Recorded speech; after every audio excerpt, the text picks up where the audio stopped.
Hi friends, this is Adi. So first of all, my apologies that I was invisible for so many days, and then I was really busy in one of the complex implementation projects. It was for about an year, and then uh, eventually I had a lot of workload, and then I had to deliver a couple of mini projects in that. So that was the reason I couldn't continue my SAP tutorials, which I promised earlier, and then. Uh, I'm kind of little free now, and then my project successfully went live. Everything is going good. So I have decided to restart the series, and then we'll try to finish this in coming 1 month or so. But then to start with, I have made certain changes in my coordinates, and then I have just shared my blogger page in front of you. So here you can see a couple of details about me, like I am having more than 11 years of experience, especially into SAP ABAP. I've done some 6 to end-to-end implementations, more than 10 complex supports, upgrade, rollout, and then many other kind of projects which I'll be discussing eventually. And that would be really helpful in terms of gaining some real-time exposure, and then obviously clearing some of the SAP interviews with different consulting companies. And then we'll try to make this blog more interactive. I'll try to help you getting prepared for interview questions as well. uh, our main aim is to help the people who really want to enter into SAP, because I am from SAP background, especially from technical side. So I'll make sure that total knowledge I have gained in last 11 years, I'll just pass on the same to you. You could be from any country, any region, doesn't matter, but then SAP at the end of the day it's same for everyone. So I'm from India. I have been to US for more than 5 years, and then traveled to a couple of other European countries due to project requirements. I started my career as a SAP ABAP developer, and then eventually I moved into technical lead kind of role, project lead, and then currently I'm working as a project manager and then handling couple of projects simultaneously. So that's pretty much about me. In fact, the Facebook page which I created earlier, I have forgot about it. I don't remember the credentials and all. So what I did, I created few uh, I created a new Facebook page, few other details like email ID. You can see those are changed. I am available on Twitter also, available on LinkedIn again. And then I thought, then I'll just identify myself with my real stuff. So I'm from India, from Delhi. My name is Adi. So I have created a new email ID as well, that is adisap.abap@gmail.com. This is something I would be checking very frequently, so you can drop me an email on either of the IDs. So that's about it. And then what we'll do, uh, we'll just try to see like what is SAP, then how it's helping the industries in terms of generating more revenue, in terms of streamlining their business processes. And then we'll try to see how it actually it can help us to build a good career. How's SAP going to be in next 10 years, whether it's really advisable to enter into SAP world or not, how you can benefit yourself from learning SAP, and then how you can project yourself as a SAP consultant. So that is something we are going to cover in this tutorial. Will take some more time. I mean, coming next 2 3 tutorials it will be like that only. Maybe we'll try to cover more theoretical stuff before you make yourself prepared for the real technical stuff. So it will take some time to go to SAP screen for now, but then for today we'll just discuss more on the process part rather than more on the technical stuff. So we'll open a notepad, and then I'll write some important terminologies there. So the very first thing which you should know is ERP. So what is ERP? ERP is basically uh, enterprise resource planning. So something which helps to maximize the resources, maximize the utilization of our resources within our organization. So if I mean, you also know that if we are able to utilize our resources efficiently, then definitely at the end of the day it's going to contribute in terms of growth. It could be any kind of growth, not only money. It could be by adding more efficiency in our day-to-day business process. It could be by reducing the workforce, It could be aligning the proper resources towards proper departments or proper business units. So it could be anything. But then at the end of the day, it's basically going to contribute in terms of revenue. So for example, if there is a process which takes some 200 hours to complete every month, or maybe we'll just reduce the figure, let's say there is a process which takes some 20 hours every month to complete. It could be a balance sheet closure, it could be checking the pending revenue, it could be anything. But then if my software is able to reduce that process or bring it down from 20 to 2, let's say, or bring it down from 20 to 10, so basically it's helping me saving 10 hours of uh, 10 hours of investment to finalize my balance sheet, or it could be anything. So basically at some point of time I'm able to save 10 hours. So there could be hundreds of processes, and let's say by having an efficient ERP we are able to save, let's say, 1000 hours every month. But then now you can transform those 1000 hours in terms of money. So it's something like I can reduce maybe two people from my core team, I can move them to a different department, or maybe I don't need to hire two additional people. So then there is something I'm saving my money. That is one part. But then other thing is, let's say my balance sheet is properly aligned, I know what are my credits, what is going to be my debit, what is pending from my customer, what is I'm supposed to pay to my vendors, what are the terms and conditions, what are the penalty clauses. And then if everything comes on time in front of me, so eventually it will help me to reduce my financial loss and basically to improve my gains.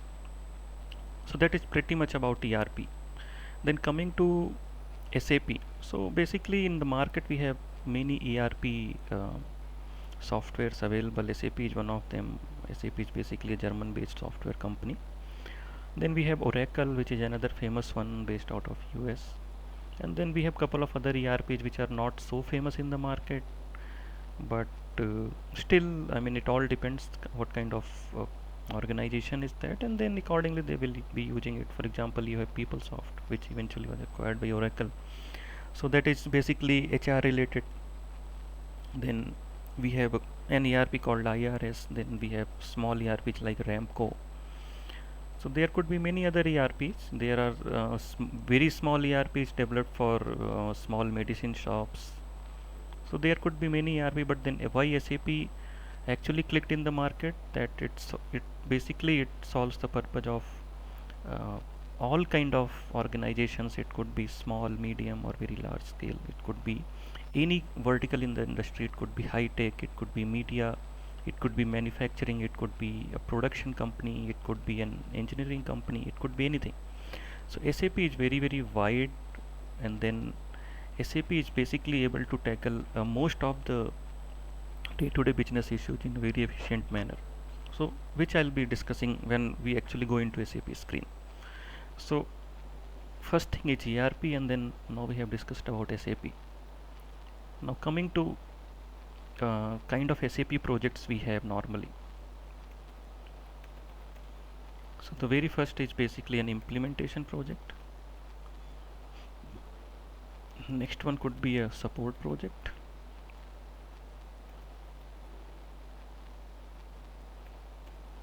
Other could be a rollout project. Another is an upgrade project.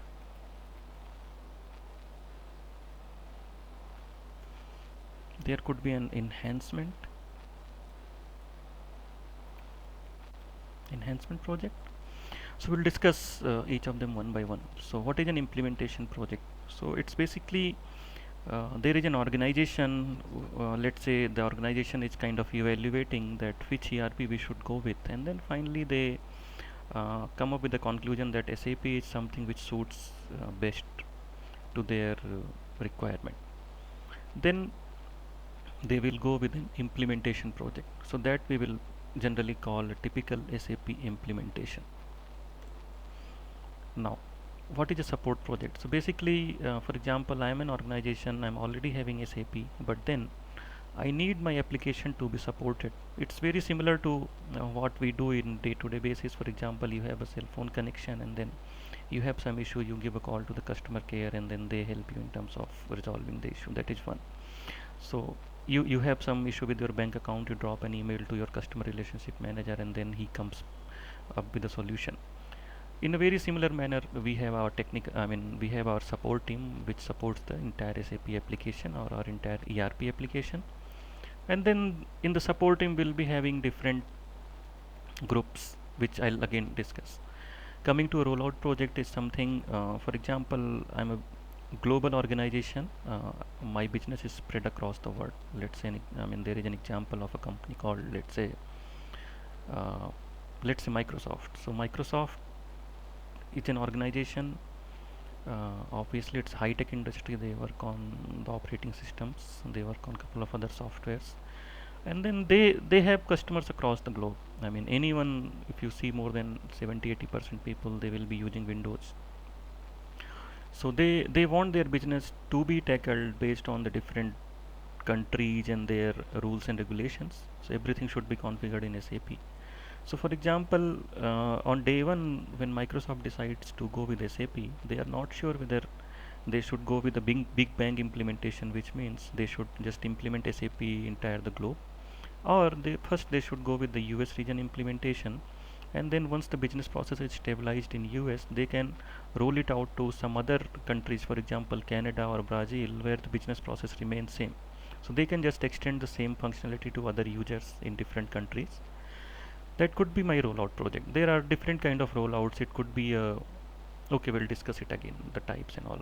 Now coming to upgrade project, as you can see that upgrade it itself is basically now going back to a higher version from a lower version. It's just like we upgrade our iOS or we upgrade our Android from one version to other version, let's say Jelly Bean or something. So it's very similar to that maybe Windows 8 to Windows 8.1. Similarly, SAP also had different versions. Earlier there was like 3.1H and then 4.6B, C, 4.7, then ECC 5.0, then ECC 6.0, various support packs, enhancement pack that I'll be talking about. Okay. Coming to enhancements. So basically, for example, I already implemented SAP. Already hundred of things are running into SAP, but then user come up with different kind of requirements which involve good number of hours in terms of efforts and all. So for example, there could be a mini project kind of 800 hours, 900 hours, which will be a small business process to be developed in SAP. So for that, sometime companies go with an enhancement project. They will try to evaluate a vendor, or maybe their internal team itself can do that. They will allocate separate resources. They will work only on the project, and then they will take care of it from beginning till go live. So there are various ways of handling SAP projects. So now coming to SAP implementation. So SAP implementation, I would say there is no variety. It's basically implementation means it's something we are doing from scratch. But then there is a catch here. In SAP we have different modules. We'll talk about modules as well. So the first would be a technical module. Second would be a functional module. Now technical module. So technical is someone who deals with the technical aspect of the development basically. So development itself is a technical stuff. So technical means we'll be having ABAP, we will be having PI. I will talk about PI also. PI is a middleware actually. We'll be having BI, so that is business intelligence. PI is process integration, and then couple of other things like web UI. These are the things which will come into picture later.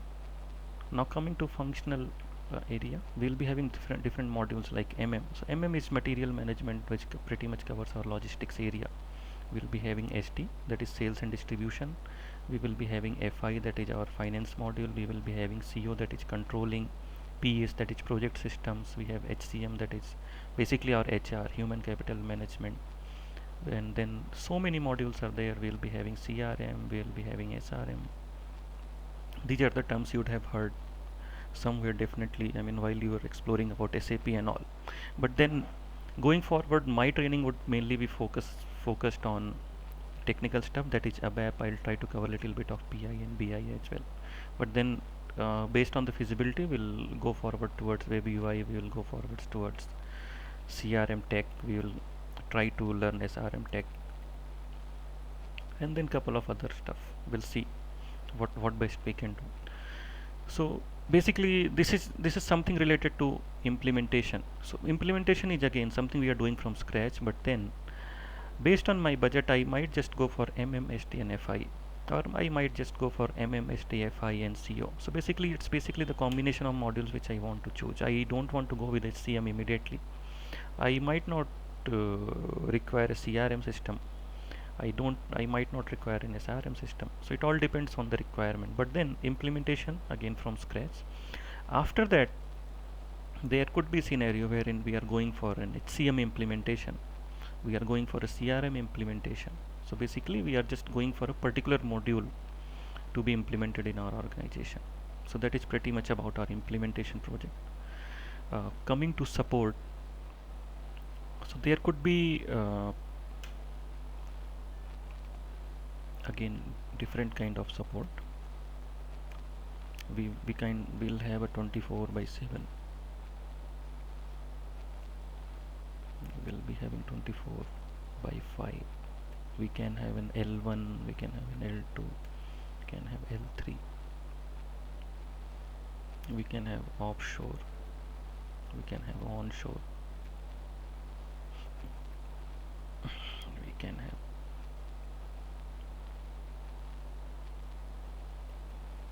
on call. So these are the basically typical terminology which would you definitely listen this very frequently once you are into SAP Word or SAP project working for some consulting company. So but then coming to this 24 by 7 or 24 by 5, it's basically the only difference is 24 by 5 won't cover the weekends. 24 by 7 is basically it's like 24-hour support, something like we give a call to our customer care or maybe mobile operator or something. It's very similar to that. L1 support is something like a help desk. So if you remember, when you give a call to your customer care, let's say cell phone operator, and you tell them that, or maybe your internet service provider, and you tell them that there is some issue with your modem. So what they will do, they will go through a predefined script wherein some steps will be captured, and then they will just go through the step one by one. They will ask you to execute the same step on your system or maybe on your technical device, and then they will try to match the outcome.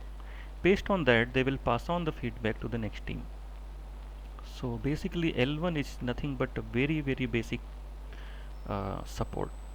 So L1 will be having a pre-recorded script there based on the frequently coming issues, and then they will try to help you on that. Sometime the issue could be resolved, sometime the issue could not be resolved. If it's not resolved, it will go to our L2 space.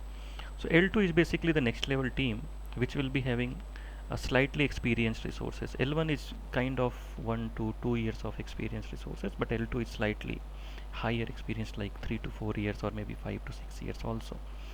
They will try to look into the issues after that, and then if they don't have any clue like how to go ahead with the issue, they will try to escalate it to L3. L3 is again our experts will be sitting there, expert consulting. So they will be like highly experienced, like 10 to 15 years of experience, and then they will be someone who are having a good exposure in terms of the business, who are in the system for quite some time. You'll see very often that people who have been working for L1 and L2 teams, let's say for more than 5 6 years, and then eventually after completing 8 9 years they will be moved to L3 because they are having an idea on all the business process, and they know what kind of issues are coming, what is the frequency and all. There is an offshore team that is basically again for cost cutting purpose. Most of the projects which run in US or Canada or maybe other European countries, sometimes they will go with the offshore support. So there are two benefits on that. First thing is since the time zone is different, so people in India can provide support even in their off timings, which means when the business is not running in the organization, still there is a back-end team sitting there. So that way what happens that um, you can rely on a team which is basically available kind of 24 by 7, and then helping your business to run. So that way, offshore and then onshore is basically within the organization, sitting next to the users and helping them. So that is something, onshore and offshore team, they will just work together and then they will kind of provide a full-fledged support in any time. There is an on-call support, means let's say there is a 24 by 5 support and then weekend nobody is working.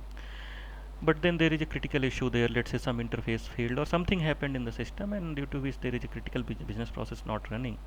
So what we'll do, we'll just give a call to a very critical resource who is having the understanding of that particular area, and then he will just log into the system maybe from a remote location, and then he'll just fix the issue. So that is called on-call support. So that is a typical support structure in any of the SAP project, and then once you are into any consulting company, you'll see this happening very frequently. Now coming to the recorded scripts which I just mentioned for L1 support, so there are different tools. You'll heard the terms like KEDB. Basically, it's basically a known error database. So for example, when L2 or L3 is providing the support and then they see that there is an issue which comes very frequently, but then we don't need to put any solution for that. That happens due to a glitch in the overall landscape. So what we'll do, we'll just provide a fix, I mean temporary fix, so that business can go ahead, and then we'll record those steps and then pass on to the L1 team. So what L1 will do, as soon as there is an issue, L1 will go into that KEDB database, basically known error database, and then they will try to search with some terms. For example, invoice not cancelled, and then they will try to see had it happened earlier, and if yes, then what was the solution for that. Or else, I mean, there could be another tool, like we have a tool called Primus. So Primus is something which eventually would act as in KEDB. So the KEDB is basically the concept. Primus is just a tool which handles that concept. You can attach documents in that. You can just identify a term using which search could be quick, something. So that is how a typical support project takes place. Now coming to a rollout project. So rollout, as I said, for example, I implemented SAP in my US division first, and then I wanted to extend the same to Canada and Brazil maybe. So that is one scenario. So we'll go with a concept called global rollout. So global rollout is something wherein I'm contacting the users across the globe. I'm just telling them that I implemented this business process in US, and then these are the steps. If you want, you can do some customization in that. So that is something called a global template. So users will be extended with the existing template. They will do the tweaking based on their requirement, and then they will create their own template. So eventually those template would be rolled out to different business units across the globe. There could be a local rollout. For example, within US, I just implemented in New Jersey. Then I want to extend the same to New York as well. We have different plants within one country. So I implemented in one plant or maybe in my corporate office, and then I want to extend the same to different plants within the same country. And that is kind of local rollout. So we have global rollout with global template, local rollout within the same country, local template. Coming to upgrade project. So let's say somebody is already working on SAP 4.7, and then they, so for example, just like Microsoft stopped supporting Windows XP, similarly SAP has stopped supporting SAP 4.7. So slowly, based on your budget, you will also try to come up on the latest version. That could be our ECC 6. So basically migrating from one version to other version, which itself is a big project. So that is called our upgrade project. Upgrade project is something, what we'll do, we'll just create a new system on my latest version, that is ECC 6, and then we'll try to migrate all the object uh, from previous version to new version. We'll do a compatibility check, we'll do required modification, and then that is how our, and then we'll do a testing and all. That is how our upgrade project would complete. I'll give you more details, like the step-by-step process in a day-to-day SAP work. So that is how our upgrade happens. Then there could be another upgrade, like there is an enhancement package. For example, in ECC 6 there is an enhancement package 5, and then you want to come on the enhancement package 7, that is the latest one. So that could be an enhancement pack upgrade, there could be a support pack upgrade, there could be a version upgrade. So these are different kind of upgrade projects. Enhancement, as I said, I mean, there could be mini projects or there could be new functionalities added. So that would be my typical enhancement project. So this is pretty much about day-to-day SAP work, and then that is how it happens in different consulting companies. We have many consulting companies across the globe. You'd have heard about IBM, Accenture, Deloitte Consulting, PricewaterhouseCooper, Capgemini, Infosys, Wipro. So these are some of the consulting companies across the globe, uh, which basically work in both onshore and offshore model, because they have team across different countries, and they will try to utilize the different time zones to support the customer and then run their business efficiently. So that is how a typical SAP project goes on. In my next recording, I'll try to give you the details on a typical SAP development flow. I mean, how a development happens in SAP. How do we prepare our technical specification? What is a functional specification? What is the life cycle of an SAP implementation project? What is the life cycle of a SAP support project? And many things. So we'll just close this session for now, and then you guys can just look forward to my next recording. So thank you all. Thanks once again for bearing with me, and then apologies I was not available for quite some time. We'll see you again soon. Thank you.